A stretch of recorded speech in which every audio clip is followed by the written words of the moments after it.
Hi, everybody, and welcome to our coverage of The Amazing Race here at We Know Amazing Race. My name is Mike Bloom, and we have returned at long last to Dubai. And we had to say bye bye, sadly, to one team in a fairly epic fashion, as I'm sure we'll get into it. We've had hundreds of teams eliminated on The Amazing Race across 37 seasons. Only a handful of them, Jessica Liese, we could say, went out in an out-and-out foot race. This used to be the thing, like, in the old days of Amazing Race, this used to be the thing we were all hoping for. Like, every week it was one of those, "Will we get a foot race to the mat?" And people got so hyped for it when it did happen, and I will even say, like, I felt the old Amazing Race magic at the end of this episode. I was yelling at the TV. I was very upset. I would have been upset either way, but it was just like when I knew who the last two teams were, and when I saw those doors shut in front of Pops and Jeff, I was just like, I I lost my entire mind. And I couldn't even go on social media and be like, you guys are gonna love it, because the last time I did that, everybody's like, I didn't love it. So I don't know who these people are out there that don't love it, but you know, how can you love Amazing Race and not love this episode? Yeah, I mean, you could tell that they were excited about it. Not the teams, obviously, and especially not Pops and Jeff from a show perspective, because it felt like, and maybe this is also a product of the 90-minute runtime where there was a lot dedicated in that latter third towards like, all right, we're going to see if we'll catch up. It might be a foot race. And look, we'll certainly get into it. Of course, as always, you and I both had separate opportunities to talk with Pops and Jeff, but due to outside circumstances that came prior to this leg, unfortunately for Pops and Jeff, when those doors closed at the train station, from their perspective, so did their chances of surviving this leg. Yeah, the thing that I think was not really explained adequately on the show was that Pops and Jeff probably didn't have much of a chance in a foot race because Pops had injured his ankle. Yeah, and And this was yeah, an injury that apparently he had gotten long ago on the job, and just thought that he had done enough healing at that point that it's like, yeah, you know what? It can be fine. I guess word of the wise, cautionary tale to future racers, like, if you have lingering injuries, putting an advanced amount of stress on them on top of the mental stress you've been accumulating for an entire month is no bueno. I think that Jeff had said that, like, by the time they arrived in Hong Kong on the first leg, Pops' ankle had swelled up to, I think, like a grapefruit. And then by the end of the first leg, it was the size of a cantaloupe, basically. And so, yeah, then it basically became, and it's interesting considering, at least from an aesthetic perspective, how much of a physical team they were, Jess. It unfortunately seemed to be entirely upper body just based on everything going on with Pops. yeah, well, it explains why he climbed that structure the way he did. And I can't blame them a bit for thinking like we'll be okay because we're in good shape, because those dudes were ridiculously jacked. Did you see that file photo of the two of them? Like, Chef Christoph could grate cheese on those abs. No kidding. Yeah, it was it's amazing. Like you see a lot of teams go in good shape, but this was another level. Yeah, absolutely. So we will get into everything going on here. I'm, of course, dressed up in my best Chef Christoph realness, though the face card is very much declined compared to the hot chef. Jess, I thought that the hot chefs were only here on Hulu with the bear. Turns out, though, that we've seen quite a bear in Dubai. Listen, chef is a notoriously hot profession. Like, yeah, Christoph can get it. I don't disagree. Yeah, which again, like, when Phil Kogan is the second most attractive person in the task introduction, that is very lofty praise. And listen, these people had a lot to thirst about, because we are traveling from, the heat from Indonesia over to the dry heat of Dubai. What I better mentioned this place to thirst than in the desert? exactly. As I mentioned before last week, this is the first time we're going to Dubai since season 31. What did you think about the return to this place? Well, I have complicated feelings about Dubai, but You're there's dubious about always Dubai? A little bit Dubai-ish. I don't know. Mike, You you're have a the one bias that against Dubai. There we go. yes, I am biased against Dubai. I don't know. I feel like it's hard. I like an Amazing Race leg where we're doing a lot of things that are specific to that region. And I think it's harder to do in Dubai because Dubai is a place where they have just built things for recreation and it's all very new and all relatively recent and it's all stuff that you have other places. Like this is not even the only Atlantis in the world, right? Yeah. So it you know, I can see like from a logistics standpoint, Dubai is a very convenient thing to have if you are planning an amazing race because it's like a bridge between Europe and Asia. And you have so many layovers that go through there that I would say even if the race doesn't have a leg in Dubai, there's a better than average chance that any given amazing race is going to involve somebody being in Dubai at some point. So, yeah, from that standpoint, I get it. I get why we're here. And I will say that of all of the legs of Amazing Race that we've seen in recent memory, this one looked like the most fun from start to finish. Like there was nothing in there that I would not do voluntarily. Yeah, maybe the food decoration, but only if you were like under the time crunch of getting this done in a certain amount of time. But if you're super meticulous, that's a heavenly task. I mean, that's also the good thing about Dubai. To your first point, is that as Phil says, it's a land of extremes. I remember very significantly. I think it was season 15. They were in Dubai, and there was like basically a detour that was essentially like heat versus ice, where it was like, okay, you can either do something out in the desert or you can go to this indoor ski slope and like knock down a snowman to get a clue. And I think that's the best representation of all the different stuff that Dubai can provide. And so it leads to a nice diversity of tasks as well. Just basically, it was like land, sea, and air in this leg, which was very fun from a task perspective. Oh, sure. From a task perspective, it's almost like anything you have, like if you have your whole list of things that you have the racers doing on a given season and there's any holes, you can probably fill them with something in Dubai because they have so many different things like that. These high budget, giant, technologically advanced spectacles. I mean, in 31, didn't they actually like do some kind of big, weird, technologically advanced thing? I feel like they were in was it like some kind of light up garden situation? Oh yeah, you know what? It might have been that. Like the weird Technicolor Dreamcoat Garden. Yes, that's the one. Um so yeah, I think it Oh, you know what it was? also Sorry, I'm looking now. It was the virtual reality like base jumper. yes, that's what it was. Yeah, and yeah, a lot of the stuff you could probably find it somewhere else in the world, but they have it in Dubai. So if you're going to go there, you might as well like figure out what you need to do in order to make your race, the most activity wise diverse thing that you can think of. Yeah. And I will also correct my correction here. So so there actually was when I said, "Oh, it's not the glow stuff, it's the virtual reality We had base jump both. stuff." It was both. It was a detour, yeah, where it was fall versus fine. Fall was the virtual reality base jumping, and fine was to go to the Dubai Garden Glow and don Tyrannosaurus Rex costumes to That's find right. glowing eggs. That's right. They the dino suits. Yes. Yeah. Exactly. Well, luckily we are not leaving these teams in the distant past, unlike the dinosaurs. Though we are, to your point, seeing some old school elements in this leg. Not only the foot race, but Jess, our big twist of the episode, the return of the fast forward. And what I will say about it in terms of execution is that it was a really cool task. I'm glad we got to take a literal deep dive into Deep Dive Dubai. But also, it reminds you why we don't do the fast forward anymore. Because not to say that the race for first place is always something we're expecting to look forward to climactically as we do the race for last place, but it does pretty much take one team out of the running almost in reverse fashion than usual, where it's like, yeah, I mean, Carson and Jack pretty much have this on lock. No other teams were even trying for it, so it seemed like a foregone conclusion.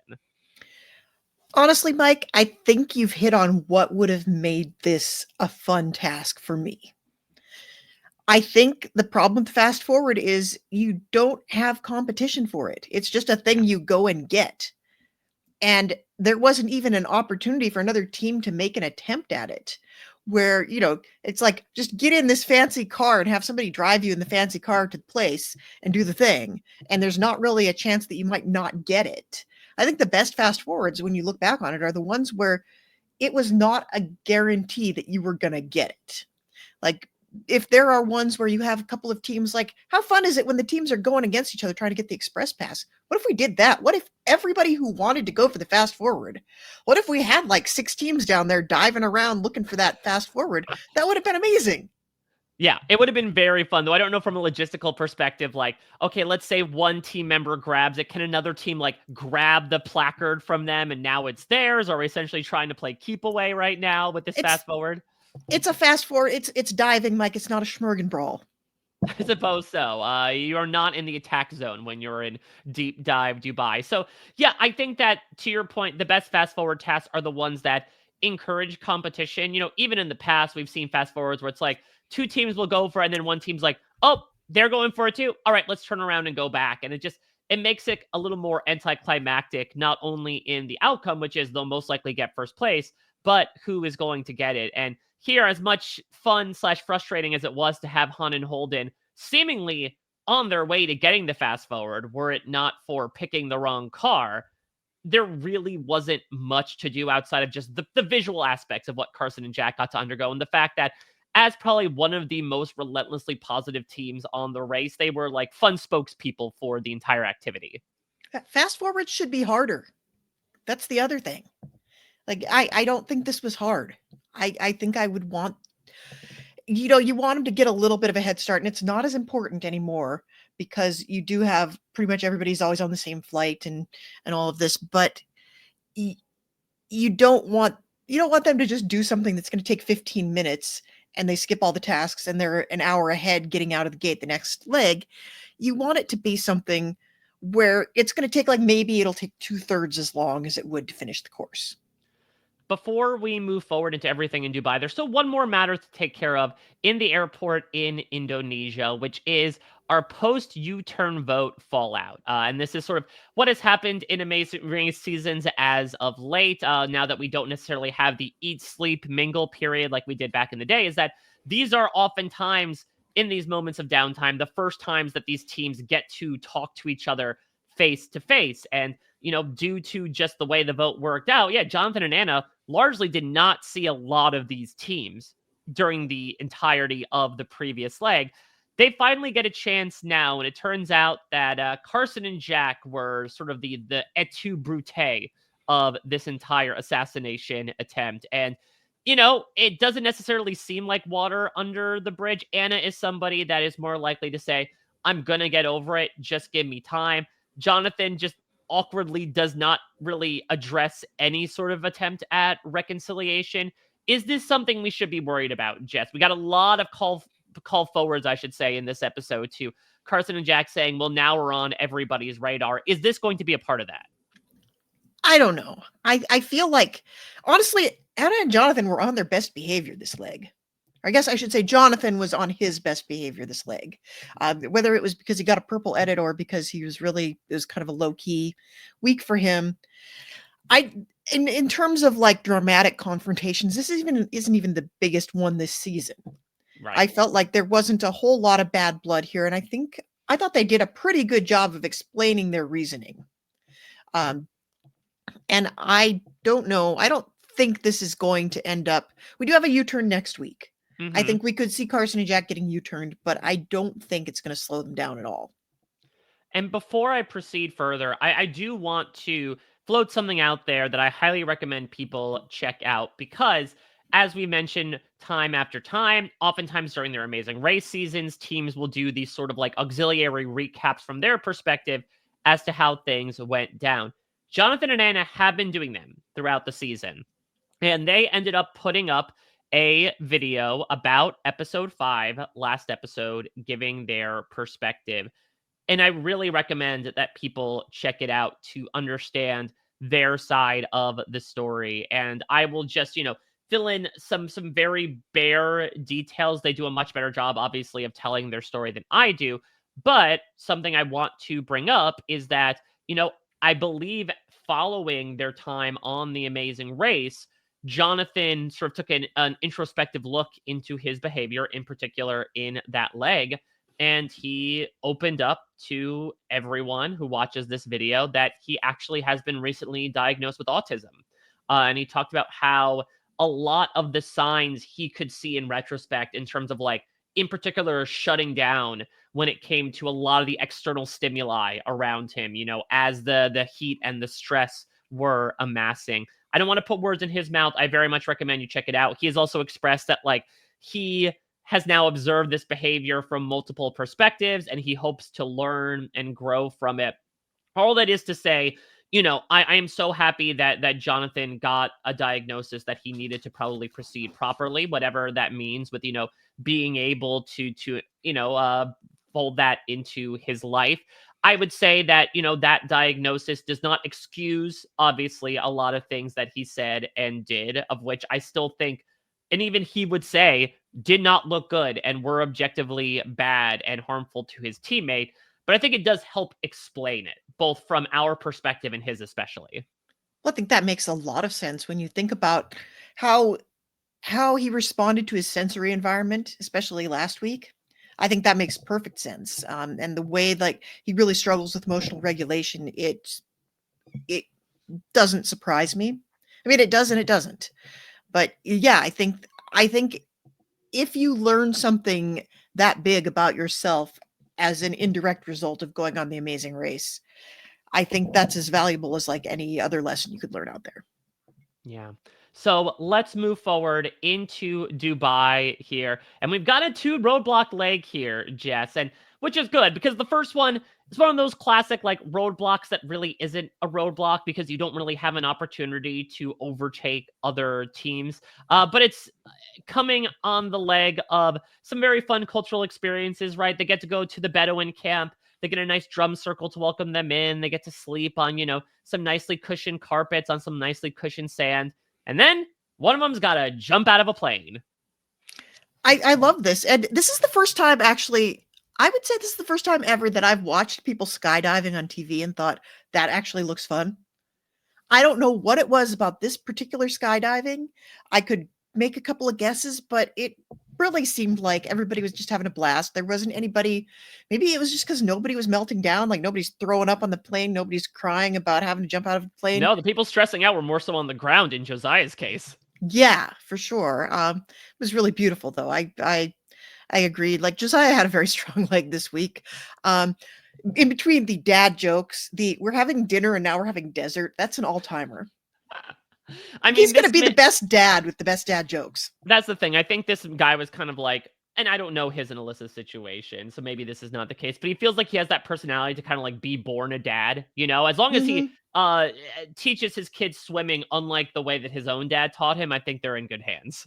I think so. We just have to make sure that we take the kids to the Y for swimming. But yeah, I mean, I think I agree that I love the fun element. Maybe it was just like the clear blue skies and the pictures. Maybe it was also these very fun skydiving instructors. Like there was one in particular that was like posing for the camera as they were going down while the person they were strapped to, this American, was just like absolutely screaming their heads off. I think it was also fun because they weren't mic'd up. There wasn't any sound. So we didn't hear any of the, I'm assuming many wails that were coming out of these people's mouths or, exhales of exaltation. So instead we just get like, one of these instructors dabbing and doing the robot like they're at Club Condo with Jeff Probst to pass the time. Yeah, and they were all very nice to look at as well. I think that can't be overstated. Dubai, they really rolled out the red carpet with all these hunky guys on Dubai this week. Yeah, I mean, if you're into dudes, you had a pretty good week watching The Amazing Race. I will tell you that for free. One other thing I noticed that they did is in some skydiving scenarios, you jump out of the plane and you're in free fall for quite a while. And they were not in free fall for pretty much any time at all. Like they had that shoot up the second they jumped out of the plane. And maybe that also made it seem a little bit less stressful than other skydiving situations. All right, Jess, much like an oasis in the desert, here is something to slake our thirst. We've talked so much for this season, if not seasons before, about, I understand maybe budgetary reasons why the usual leg structure is just detour, then roadblock, then pit stop. But here we have a rarity, a route info task proper that requires skill. And surprise, surprise, is a pretty large determinant as to the team that goes home this week. I love it. I thought I was watching Amazing Race Canada for a second. I mean, between the host demonstrating a task and everybody having a very involved route info, it was, I was waiting to see John Montgomery pop up. There we go. Though we will see how delicate he would have been with these tweezers, as we're going full molecular gastronomy here by preparing an afternoon tea of savory and sweet treats for the treat himself, Chef Christoph. And yeah, this was, Yeah, he again, was a snack. He was a snack. He was the full meal, actually. You got snacks for the snack. But it was one of these, typical attention to detail tasks where it's study the display, but also it seemed like a little bit of like dexterity and hand-eye coordination, as well as we'll see, one of the things that does Pops and Jeff in, they're one of the rare teams to actually not get it on the first pass. And it's because Jeff just brushes his hand up against one of these like long loaves and destroys it in the process. Well, as it happens, Mike, it turns out that's not the reason. Like they effed that up, obviously, but what they told me was that several different teams had this same problem with these little white flowers. And you hear Chef Christoph, like, really, I would say in a very snarky fashion, say, "Oh, you finally got your flowers." A lot of teams missed these little white flowers that went on one of the cupcakes on the first pass. And that was the thing that he was pointing out at the point where Pops knocks the frosting onto the floor and has to go then redo the long cake as well. They called it the long cake. That was interesting. It sounds slightly euphemistic, yeah. A little bit.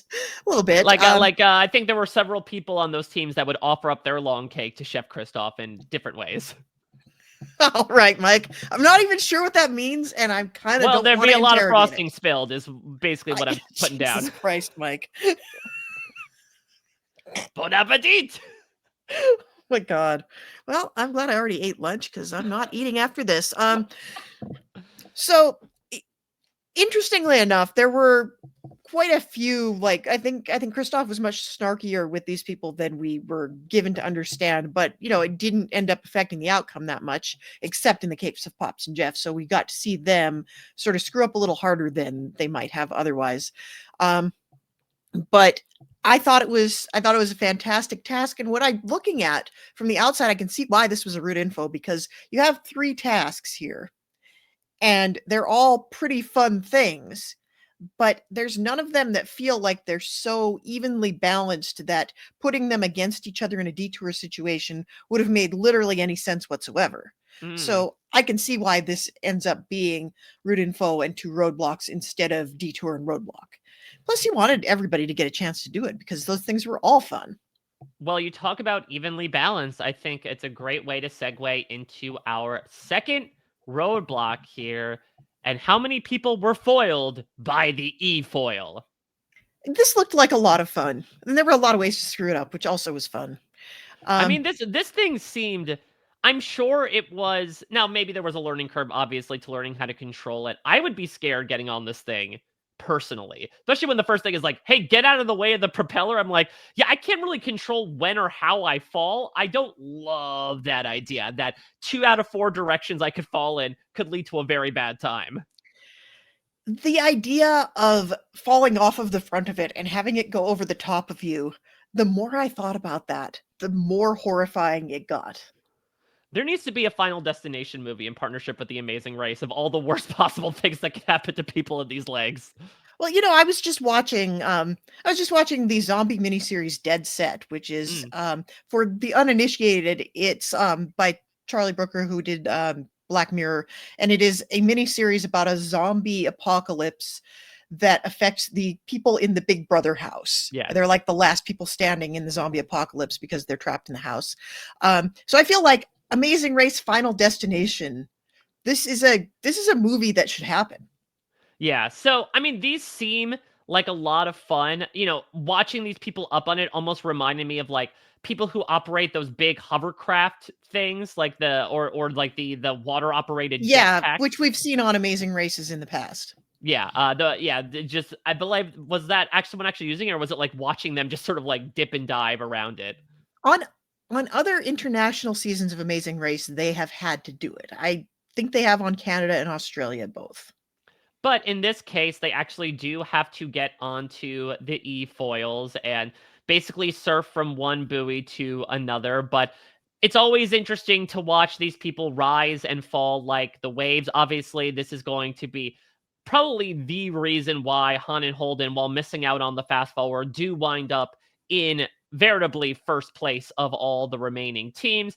It's a reason why you have Nick and Mike fall to the back of the pack in last place before catching up. It's a reason to check in on, who has proper water equipment or lack thereof in the form of Jeff's shoes. Yeah, I had to ask him about that. I'm sure you did as well, Mike. Yeah, I was very much the Shory, what are those? When it comes to Jeff just walking, what I imagine were in his full race shoes into the water. Oh, yeah. Yeah, and he said he thought they were water resistant, but it turns out you should never swim with shoes on. That's Yeah, the lesson we can take away. Steven Fishback has been chiding Survivor players about this for years, and now it carries over to the Amazing Race. But any particular thoughts you had about this task, one way or the other, in terms of the ideal way to do it? Well, as soon as I saw it, I'm like, well, Han's gonna lose her entire mind over this. And she did amazing. I did think it was calibrated. It was the right amount of difficult for people because there was a way you could screw it up that was also very entertaining to watch, where if you accelerated too fast, the entire thing would shoot up out of the water. And so you'd see its appendage coming up. Yeah, it's like little dorsal fin. Yeah. It was very fun to watch people kind of get the hang of it. And you could almost, like, by watching it, you could kind of see like how you yourself could do with it. And Yeah. I thought it made for it wasn't something that nobody could get, and it wasn't something that like everybody but one person could get, because I hate those too. It's like everybody had a learning curve, and some people's learning curves were steeper than others, but it was gettable by everybody that tried it. Well, and I also wonder if, because I noticed that Han did it in one try, and actually Erica did it in one try as well. And I wonder if, women having a lower center of gravity also helps too in terms of balancing on the board, whereas opposed to basically every other guy had to do it multiple times, even someone like Mark, whose, career is in dance and balance, because I'm sure it took a little bit to like calibrate your own body weight for the men to trying to balance on the board. Yeah, it seemed like the low center of gravity was an advantage in this one for sure.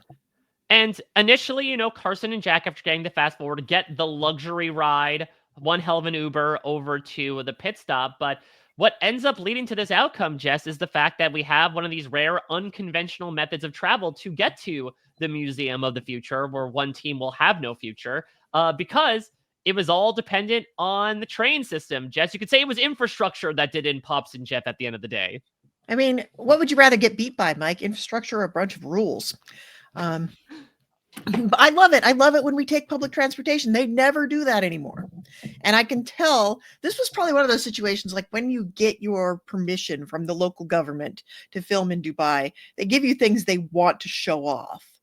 And Museum of the Future was clearly one of those things. Like the way that Phil described it, it was like I was watching a commercial for Dubai. And I think the train was also the same thing, although it looked exactly like the JFK air train to me. And you right down to coming every 4 minutes. But it was, it ended up being the difference between Pops and Jeff being in the race and Pops and Jeff not being in the race. So yeah, and it does lead to one of my favorite Amazing Race tropes, which is like trying to walk quickly in an environment that forbids running, but they're like, wow, we really love this new museum. I'm glad it's, sprung up since the last time we were in Dubai. We need to blaze through this as quickly as possible, or we will lose that $1 million, but we need to be respectful of the museum rules at the same time. Yeah. Yeah. The walking, I think it's good that people are not allowed to run in a subway station, because that could really mess with people's day. But it was so empty in there. Yeah, it was like exactly. The temptation to run had to be pretty great. All right, well, now let's crack into some of these teams, bite into them much like a delicious treat at the hands of Chef Christoph. And we start with our number one team, of course, Carson and Jack. So The big thing that gets built up here, Jess, from the beginning of this leg through to the end is, okay, we're definitely on people's radars now, whether it was by proxy of Scott and Lori getting taken out, whether it was yet again another dominant finish, securing the fast forward, finishing in first place for the second time this season. I mean, we know that there is going to be a U-turn, not a U-turn vote, but a U-turn proper next week.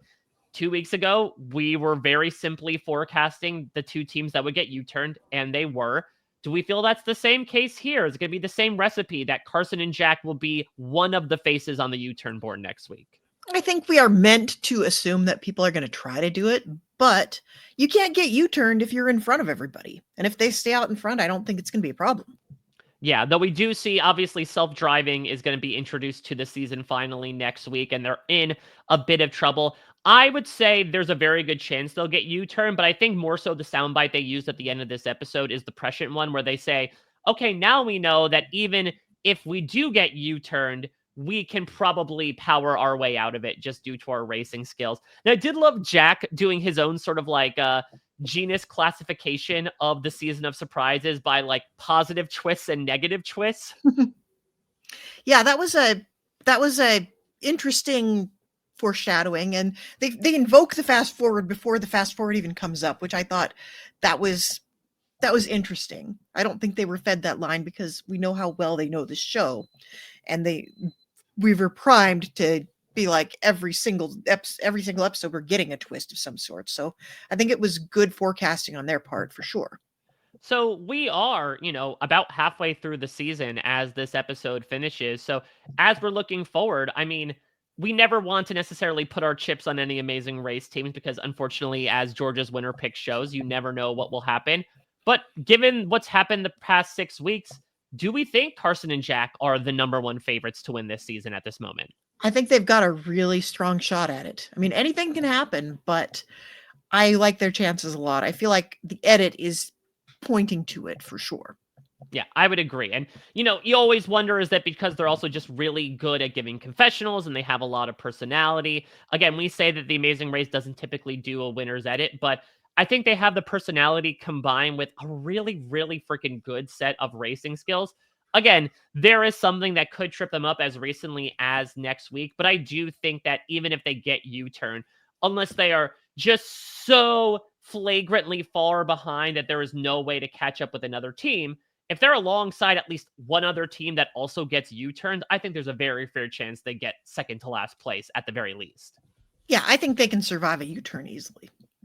All right, well, let's get to all of these non-fast forwarded teams, and I mentioned it before, but Han and Holden, they may not be leaving Asia, but they are leaving the bottom of the pack here. And, we're not getting as much of like a vocal narrative as we do sometimes of these teams of like, we're finding our momentum, we're picking ourselves up as we go along. But Han and Holden are more so showing us than not telling us, considering how they went from, barely scraping by during that first Japan leg to now finishing at the top of the pack. Well, Mike, I think one of the things that makes this season so special and why I think it is, anything could happen. Like we are in the darkest timeline globally speaking, so terrible things could happen next week and it could all be ruined tomorrow. But one of the things that makes this season really special to me is that every team in it seems like they're in it. Like they all have a shot at it. There's nobody here that's like obvious ballast that's going to just get jettisoned next week. Everybody here could surprise you. Every team here has a shot at making the finals, I think. And Han and Holden are one of those teams where in the first episode, I don't think we'd be saying that they'd even still be here. We thought they'd probably be out in the first couple of episodes, but here we are week 6 and they're coming in second place and they're really finding their stride and we're really getting to know them. And I think when you have a season where every team is up in front at some point, you get an opportunity to get to know them in a way that you don't in every season. And I think we're finally getting to see some of the banter they have as well, which is a lot of fun about as they're decorating the tree. It's Han talking about how Holden would just plagiarize her projects, doing the classic younger sibling thing of, well, it's a few years difference. I'm sure I can just take the same catapult and present it in science class. And Holden his silence only incriminated him further. He did not necessarily deny that, them mutually thirsting over Chef Christoph. They're a very fun duo that, again, to your point, when they're doing well, we get to see more of them. And what I also thought was interesting is, again, maybe this was edited out, but we know that the team suffered a lot in the beginning of like Han in particular kind of catastrophizing when something would go wrong. If they get lost or like, okay, that's it. Oh my God, we're going to lose the race. Here, they do make the mistake of not noticing the orange car that would have given them the fast forward. But instead, they're just like, all right, we're just going to go get in this other car and keep going. It does not necessarily, again, from our perspective, a big to do of, oh my God, I can't believe we missed seeing the car. We missed out on first place, et cetera, et cetera. I would almost posit that having a couple of tasks in back-to-back weeks that really play to their strengths probably bolstered their confidence in that regard. So I think once Han finds something that she's really good at, that she does a lot, I think she stops getting upset because it's like, oh, it's a mix of things. You might have had some things that you struggled with in the beginning, but sometimes something's going to fall right in your lap and it's going to be amazing. And she started to really relax and have fun. I think I would almost say surfing last week was a turning point for her. Yeah. So we shall see if I don't know if we're going to be 3 for 3 on surfing tasks, but hopefully they can still maintain that, Zen lifestyle moving forward into future legs. Rounding out our top 3 here, once again, Alyssa and Josiah. Like you said, big episode for Josiah. This guy was in his feels and then some, between, him getting incredibly emotional almost on behalf of his partner. And again, this is sometimes when emotion takes over with logic, it can be prevalent in moments like this where he's like, I know that she is probably incredibly safe jumping out of that plane right now, but it is the mere idea of losing my wife in a freak skydiving accident on the Amazing Race that has me freaking out right now. Yeah, it was sweet, honestly. Like the worry, especially coming from someone who's usually so I don't even know if happy-go-lucky is the word I'm looking I for, mean, but well, he would say that. That was like one of his first introductions, yeah, right? Was like that she's the more like hard nosed, straight A alpha type, and he's like the goofy lackadaisical type. yeah. And he's also so like positive and enthusiastic about everything he runs into. And it's it's so it's so green flag that like the one thing that upsets him is something happening to the love of his life. It's adorable, honestly. And he had a pretty strong visible week, and like this is the stuff that gets you cast on the challenge. Yeah, I mean, listen, the dude does seem pretty strong. Just maybe don't put him in any e-foil challenges because you say that like that was the thing that made him most upset, but he was getting pretty visibly frustrated with the e-foil as well. Though again, he gets that classic amazing raise. I don't know if I can do this. Cut to commercial, come back. He absolutely does it. I also love, again, we found out more and more about the inner workings of these two every week. This one was their brief attempts to surf after moving to California because they assume that's just what you're supposed to do.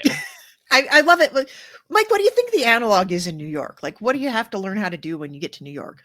Ooh, that's a great question. See, I would say like ride a bike, but I feel like riding a bike is like it applies to basically every other environment. Maybe like I thought I had to, I don't know, you could say like operate a horse-drawn carriage. Wow.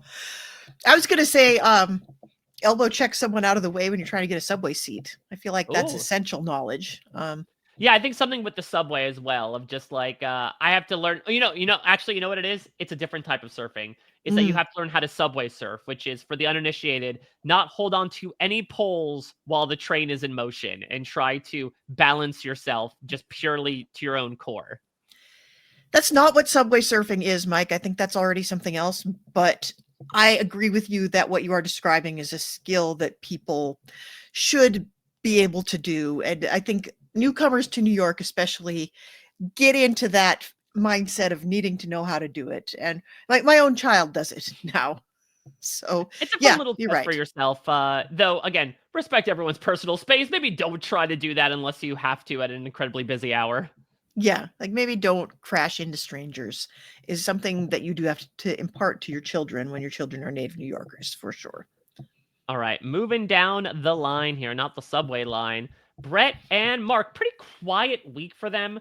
overall, after their first place finish, they do fall to the middle of the pack, but I would say an overall solid outing from the two of them. They did great, and they had one of the funniest lines of the episode when they thought that the tower in Dubai is called the Wiz Khalifa. Yeah, which again, if you're uninitiated about Dubai, would make sense as to like, oh, the rapper's named after the building, or God help you, the building's named after the rapper.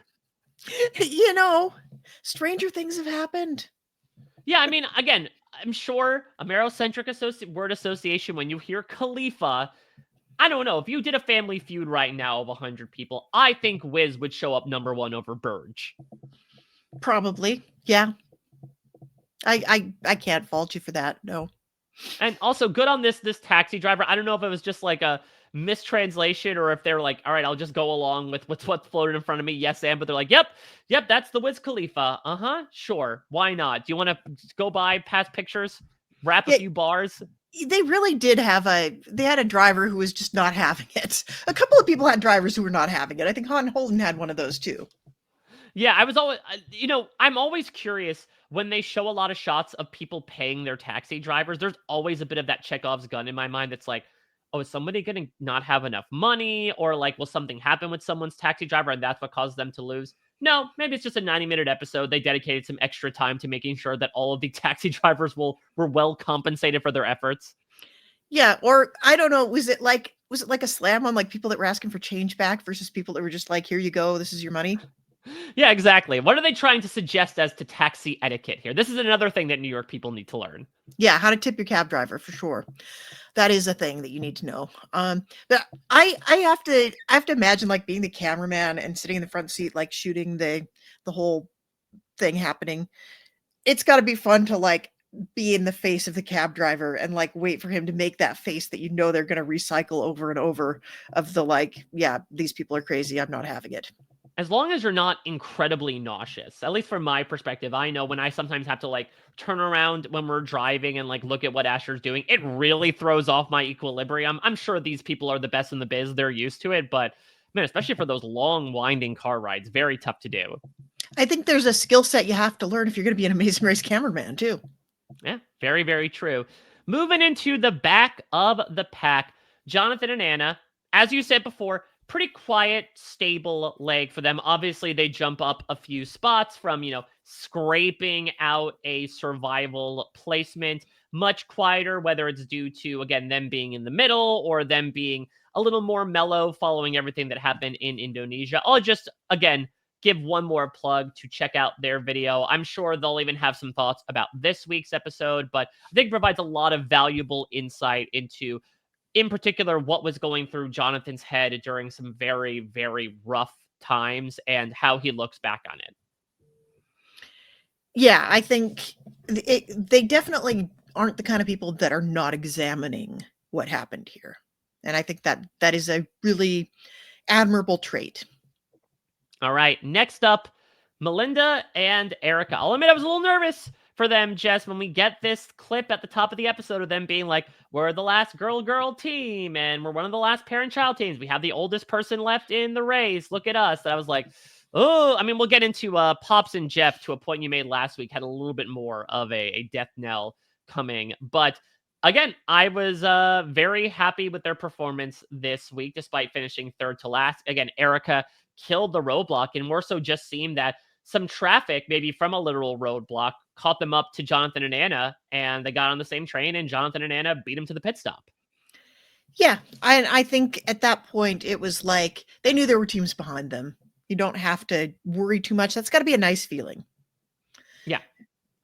Yeah, and they continue to impress me. They're doing really well, and they have a great relationship. I think it's going to be sad now that their primary allies are out of the race, but I don't think I have them in my final 3 power rankings, but I wouldn't be surprised to see them stick around for a few more weeks.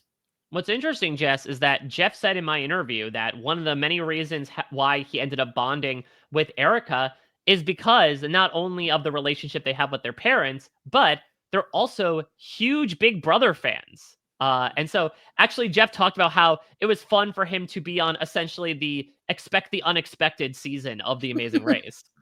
Yep, I think that's fair. I think they're both really gonna like next season. I don't even know what you're talking about. I think they're gonna like all Amazing Race seasons that They are are moving Amazing forward. Race fans first and foremost, Mike. So of course they're gonna Exactly. like next season. Exactly. They'll have this summer to look forward to at the very least. Maybe they'll have their own little group chat going on, talking crap about people on the live feeds. Let's move into our foot racers here. And another escape, their biggest brush with death yet, Jess. Nick and Mike survive here. And it was an up and down journey where obviously they were hanging with everybody in the skydiving. And then you think they try to pursue, again, what seems like a very salient strategy on paper. Hey, we're used to just kind of trying to rush through things, and then we fail on the first try, and then we get really mad at ourselves, and it just makes things worse. What if we go slow and steady, try to make things calm, and get it right on the first try?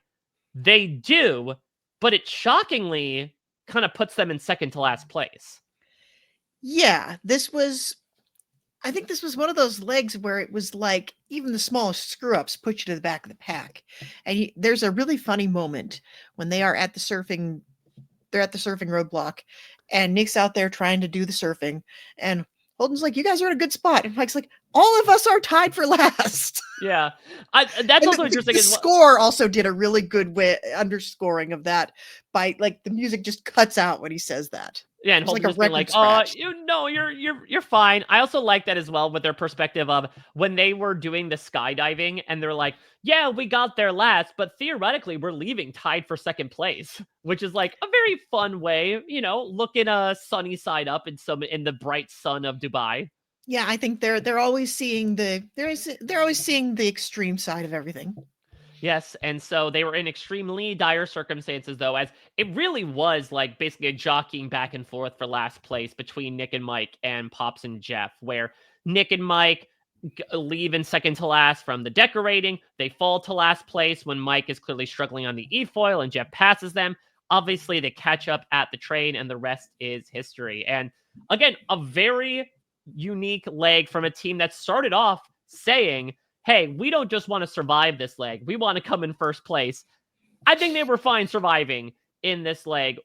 Doesn't mean for them anything moving forward, Jess, considering that this is not the first time necessarily that they have felt like they are racing for their lives, but certainly the closest they've gotten to being eliminated. I think it might make them a little more cautious going forward, but I think it might also light a fire under them. Yeah, so we shall see. When these guys start cooking, much like a nice Italian dish, I'm sure it'll be absolutely delicious. But right now, they're just kind of in the ingredient stage, still trying to figure out what the proper recipe is for success. But at least that recipe involved beating out our eliminated team this week. Pops and Jeff, Jess, when you saw that picture of these two swole gentlemen, did you feel that personal story bump a little bit? I was like, at the top of the leg, I was like, this can't be happening. You This said is like, you said last week the first time that we find out any personal information about Pops and Jeff will be the episode they go home in. and I was not wrong. I was not wrong. And I was just like, as soon as I saw it, I'm like, oh, George is going to be crushed. Has he found out yet at the time we're No, talking? I have not told him. Leave him in the dark. Yeah, Jeff suggested I should just like re-edit the rest of the season, like stick them in there so he doesn't know. Yeah, really, just try to like VFX Pops and Jeff into it. Make him sort of like the Jabba the Hutt in the new editions of the Star Wars original trilogy of just CGI Pops and Jeff in there. Oh, look who won this team, and also Pops and Jeff are there. They co-won. Hooray! Yay!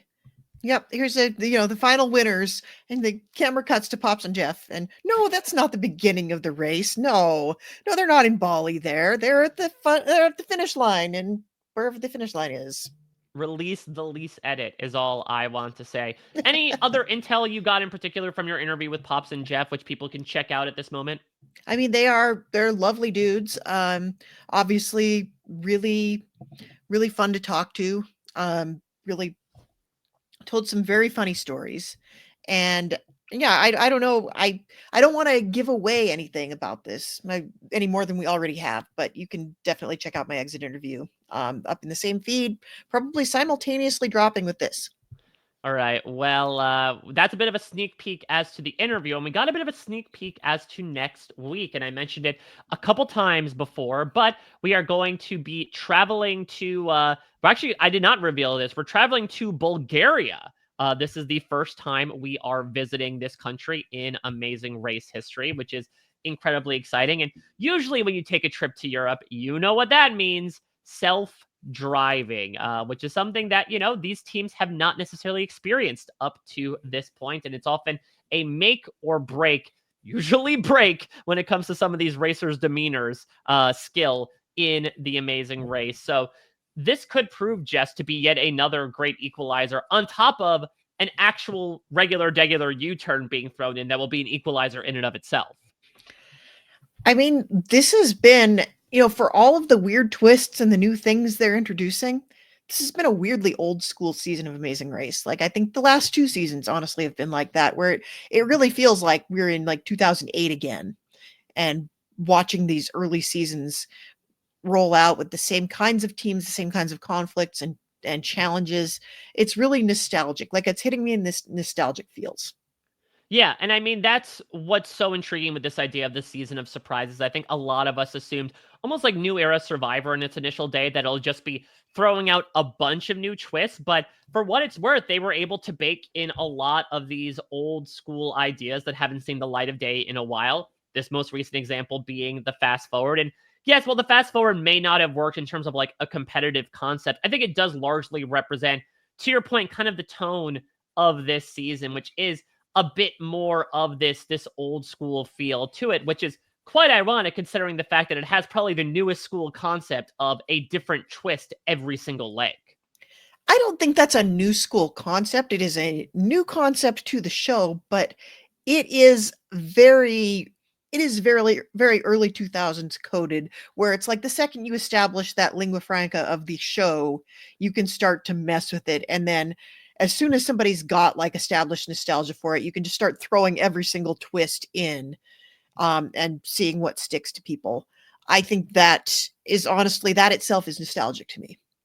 All right. Well, Jess, we will grow nostalgic of this podcast in the intervening days, but this podcast will be back next week covering the trip to Bulgaria on The Amazing Race. Make sure you don't miss a second. We know AmazingRace.com to check out all of our recaps and exit press. Jess, where can people find you if they want to talk Amazing Race with you? We're talking all things reality TV over on Blue Sky, so come over there and join us. Blue Sky is like, it's like how Twitter used to be when Twitter was fun. You can find me there. I'm Jess Liese, and Mike is at a Mike Bloom type, and we're both talking about all the TV we're watching and all of the other things we're up to. And I'm over on Instagram at Haymaker Hattie. Started poking around Threads a little bit, and Threads isn't bad either. Threads is like, it's like Twitter when it was still tolerable. It's not Twitter when it was fun. So you can find me at Haymaker Hattie over there as well. And you can also, of course, find us over on Facebook, where we have an Amazing Race specific Facebook group for listeners of the podcast. Amazing Race Book.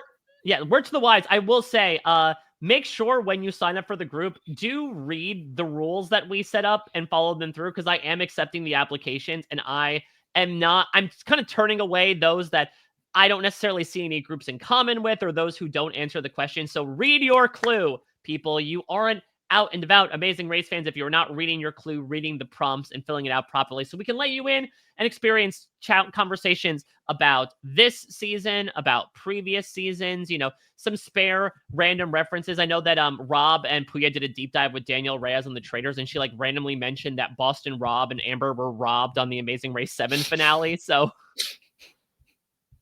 okay. I don't know if you actually saw this, Jess. So when the Traders reunion, I should say, filmed, Boston Rob had tried to get a flight to LA, and he ended up getting to the gate a little bit late and petitioned for them to turn the plane around so he could get on. That's ironic. And he was unsuccessful. So that's very ironic. Yeah, so it proves it doesn't necessarily happen to everybody out there. But yeah, if there's other random amazing race adjacent content that exists, it'll go in there too. Adjacent and Amy content, I should say. So be sure to check that out. robhasawebsite.com/TAR group. That's going to do it for this week on We Know Amazing Race. We'll be back next week as we get past the halfway point and see who will survive this version of the U-turn. Until next time, everybody, take care. Bye-bye.